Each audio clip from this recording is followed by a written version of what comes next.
we record our podcasts in batches, so sorry that we don't. Secrets out. Sorry we don't do this every week for you. But because we're in a new location, we're in Chicago instead of New York, and we're in a new building, the bathroom doesn't work on this floor, so I was trying to go to the second floor.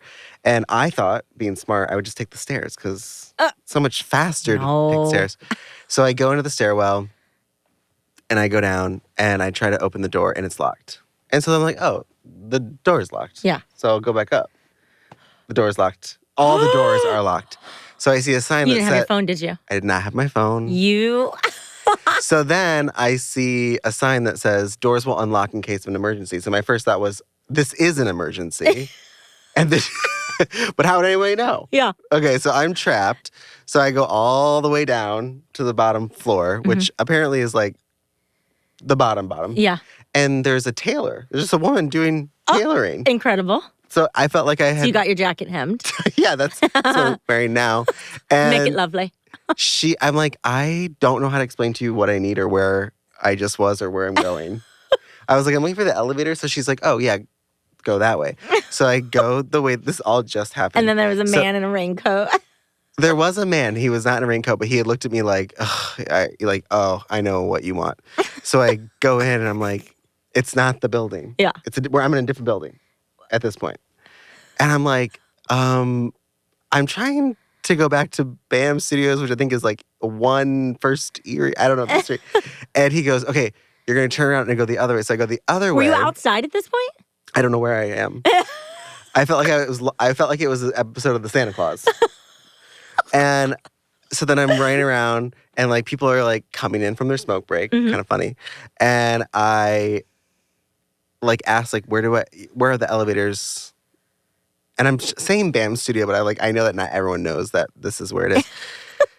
So I finally find the elevator and I click the third floor, which is where the studio is. But I have to go to the bathroom. Oh, and so you never went to... that it was on the second floor. So I come to the third floor, I start walking, and then I'm like, oh no, I have to go to the bathroom. I have to go to the second floor. Go back in the elevator, go back to the second floor. Forget the fucking code. But I forgot the code. Did you ever get to the bathroom? No. I was going to say all that happened in the time it took me to go to the bathroom. Pee. And I just wanted them to know the sacrifices that we're making. That's what I want them to know. It could be an episode in itself.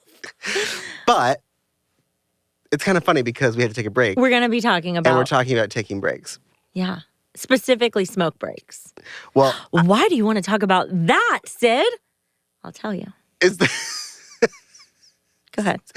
Now that we have cameras, Sid is now talking directly to you, David doesn't matter anymore. I'm just talking to my people. But I don't know about anybody else. You know what? I do fucking know. Everybody else smoked. Everybody smoked prior to 2005. Or if you worked in a restaurant. It was prior to 2005. Yeah. And anything... We all smoked those like camel ones, like the chokehold that those camels had that was pink and turquoise. I started with Swisher Sweets. Do you know what that is? Swisher Sweets. Swisher Sweets. You've never had one? No. I'm pretty sure they were cigars. Like little baby cigars that look like cigarettes. And they were blueberry. Well, the ones I had were blueberry flavored. And I would hide them under my bed. You would. I would hide them under my bed. Because I went to cosmetology school when I was 15 and 16. Yeah. Which is a whole other story. But I started picking up smoking. And I hated cigarettes because I didn't like the flavor of them. But I liked the Swisher Sweet because it tasted like blueberry. It was the early form of vaping. Yes. You know? Well, it's funny because the reason why we wanted to talk about this on this episode because so many people, in order to take a break, you had to be a smoker. And it's so funny because we still put that weight on a break. Like, in order to do a break, we have to do... You were talking about all these other examples. Like, I need to take a break. I'm exhausted. But I'm going to take a break and run errands. Yeah, we don't take breaks. We take breaks to do other things. I'm going to go to lunch, but I'm also going to do A, B, and C on I'm going lunch. to take my break and go pick up my kids. Yeah. I'm going to take a break and I'm going to, And I know these are things that, like, honestly, we have to utilize time and, like, those things can happen. Do you have to pick up your kids? Have them delivered. What are they going to do, die? Isn't there an Amazon service for that? Someone will take care of them. They'll get home. But we used to have to in anywhere, you would, in order to get a break, it had to be a viable reason. And for some reason, killing yourself. The only viable reason was the reason. If you said, I would like to go get some fresh air, they would look at you and go, you shut the fuck up. You're going to stay in here. I need a cigarette. Oh, okay. Let's go. My dad owns a construction company, and I mean, everyone smokes. And I think it literally is out of I need it. It means leave me alone. I did start smoking and became heavily addicted to cigarettes because of I lived the need for a break. Lived for that moment where you and I'd be at work at Aveda, and I'd be like, you want to go smoke? And we would both take our break, and we could take as many as we wanted because we were smokers. As many as we wanted. And I remember I can't remember what. The dream life. I can't remember what other educator was there that didn't smoke and had a whole hissy fit about it. And I was like, bitch, take out smoking then. I think they did.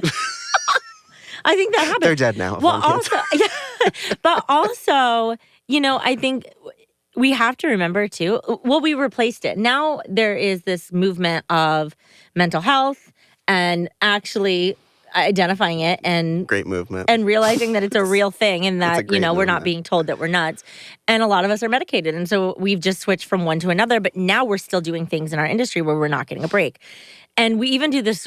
It's you call it vacation syndrome, where we work really hard, take no breaks to go on vacation, which vacation is exhausting. Yeah, it's exhausting, and unless you are literally just laying in a hotel bed the entire trip.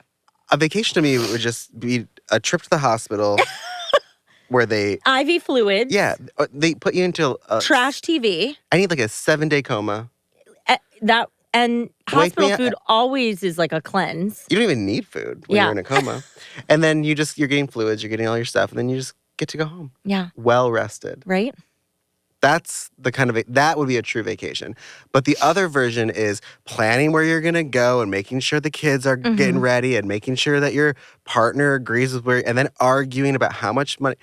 Yeah, and then working hard, going on vacation, coming back to work harder versus all just to end up smoking anyway. Yeah.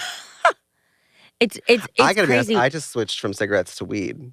I think everyone did that. Yeah, I mean I don't smoke or weed wine. During the day. But that's my when the weed comes out, the day is over. Yeah, or it's the wine too. Or if a wine bottle pops, the day is done.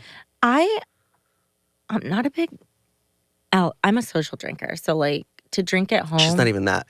Sid is a shot taker. Well, yeah, but I don't just take shots at home. I don't drink wine at night. You're not just crushing shot after shot by yourself. This podcast is nothing. I love it. This episode is actually everything. Yeah. Because everybody listening is yep. I will say, when I lay on the couch with 2 puppies and a blanket, my day is over. That's mine. My wife was always trying to be let's open a bottle of wine and have a drink tonight. We've had a hard day.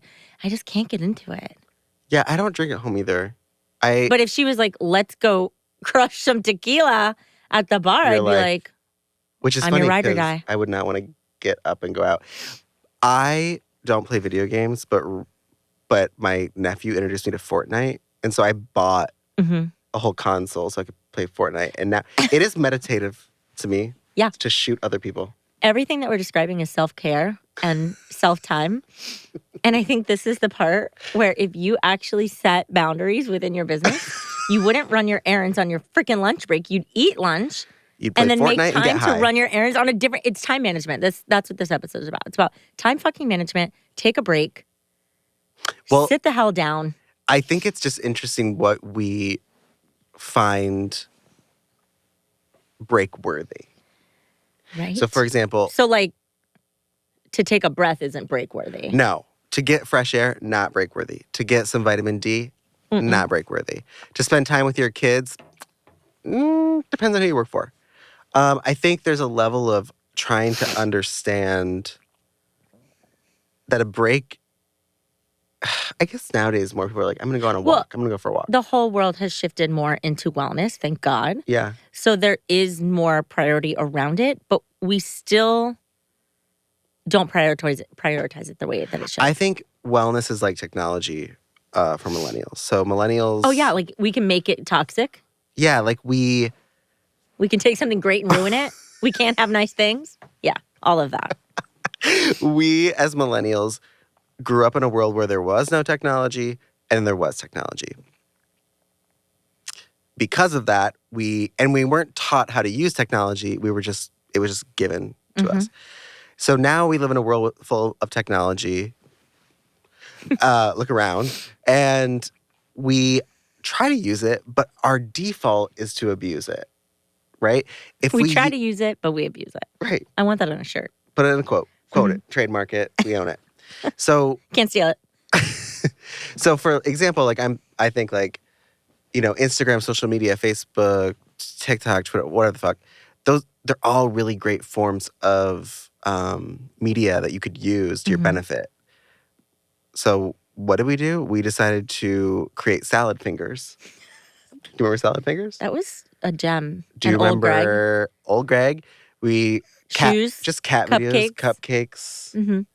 If you don't know any of these, go ahead and YouTube it. But the point is, we took technology and we're like, how do we destroy it? And how do we just numb ourselves out to it? Yeah. Then I think we do that with everything. It's like wellness is now very popular. It's so popular, it's pointless. Well, yeah, because now I think people like, you're on this diet or it's not a diet, it's a lifestyle. I'm doing this and then that's wrong and this and that. It's like wellness hysteria. It is. And so I almost think one's like just being present within their own body and what they need and what their needs are for their business or their family. It's all about like, oh my God, like. My favorite is when everyone feels lost. Well, I feel like when someone is actually taking a break and a moment for themselves, and then they're like, oh my God, I have to fucking record this. And I need to tell other people how to do it. It's like you never actually did it. You never actually freaking did it. You played the role, you played the part, but you never actually fucking did it. And I think that's how we view. But you know what? When you smoke, maybe smoking was the only true break we ever had. Yeah. Damn. I think about. That's not where we wanted this to go. Okay, so I literally just had this vision, and I don't know why, but you know how like you like zoom into a place and a time. When you said that, maybe smoking is the only true break you've ever had. And at the time, I remember smoking outside of the salon I was working in Florida, which was close to the beach, so I could smell the salt in the air. Mixed with the smoke. I had sun kissing on my face, and I remember literally smoking with my eyes closed, sitting in the sun, and feeling peace as I'm harming my body. And you're absolutely freaking right. And you know what? I've had a couple of those moments. We started this podcast episode hoping that we could get you to stop smoking. But now I'm just wondering if we should just be sponsored by Camel.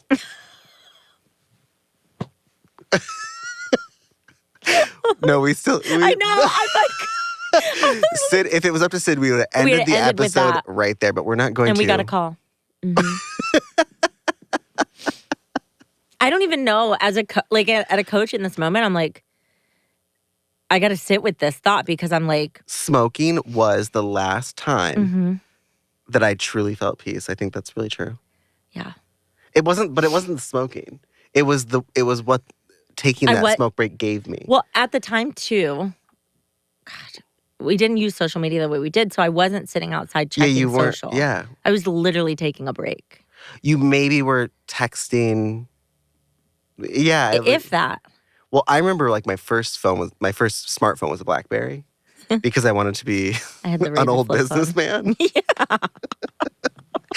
And so, no, the reality is Mary Kate and Ashley had a BlackBerry, and I wanted... They also had a sidekick, so I got a sidekick. Smoked like motherfuckers. Yeah. I wanted to be Mary Kate and Ashley so bad.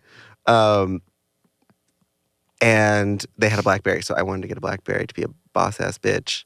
So I got one, but I wasn't allowed to use the internet because it was too expensive. And I remember I would accidentally sometimes click the internet. Yeah. And then I'd be like, ah! And then I'd get you accidentally clicked the bill. It was like $200. Now when the internet isn't just there, I'm like, wah! I know. I thought about that the other day. But it's true because that was when technology was limited. So you actually took a break. I think the moral of this whole story is if you're going to take a break. Is there a moral? I mean, just take a break and take a true one. How about this? If you know how to take a break, can you teach us? Because we're exhausted. I think everyone is. I feel like I don't, just as a... I think we do it as society. Like you said, like I think about all the moments where I'm I'm like, even on lunch, I'm still doing something. I'm still creating content. I'm still doing that. The only thing I'm good at is when I'm done working, I am done fucking working. I've set that boundary. Sick fantasies where I just blow it all up. No. Oh, is that a sick one? That's just a regular fantasy of mine. I feel like that's a normal. The sick fantasy that I have is I try to figure out how I could read this book at the same time while like doing the dishes and while at the same time feeding it. Like I have these thoughts of like, I wonder how I could do all these things at the same time. Yeah. Not to get a break. There's something. There's not enough time in the day. There's something wrong with me where I would feel satisfaction if I could actually just do everything at once. No break.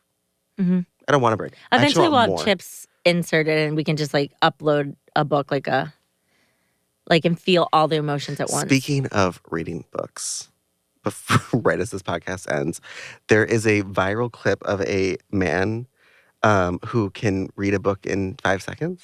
I don't believe it. Have you seen it? It's not true. It's absolutely not true.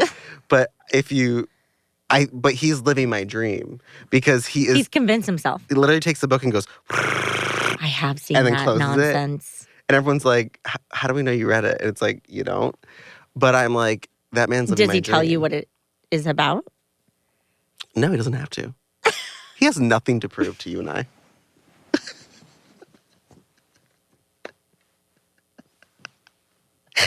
But my point